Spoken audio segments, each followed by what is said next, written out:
Sampurasun. Sampai. Punten. Mangga. Kalabat Mang Mitra, Kang Usep.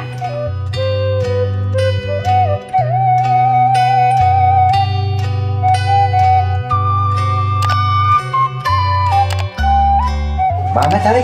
Aduh, karasan pisan ieu teh. Mohon kaleresan abi oge mang. Bade mesen cireng, kanggo kempelan ke sonten. Aduh, asa mobok manggigorowong gitu ieu, Bu. Cirengna anu aneka rasanya, Cek. Ya rasa non wae sih, Mang.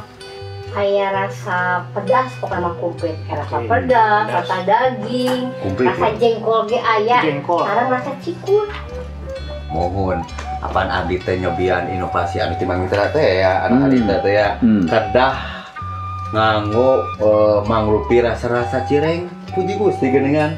Pelanggan teh gede Mang. Ah, puji Gusti. Tah geuning eta nasihat teh aya manfaatna nya. Mohon Mang, hatur nuhun pisan dina manfaatna. Nasihatna seueur pisan manfaatna Mang. Hilap sahur Pak RT. Pesan oge cirengna kanggo kempelan di balai desa.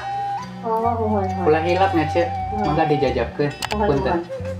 Hatur nuhun Mang Mitra. Puji Gusti.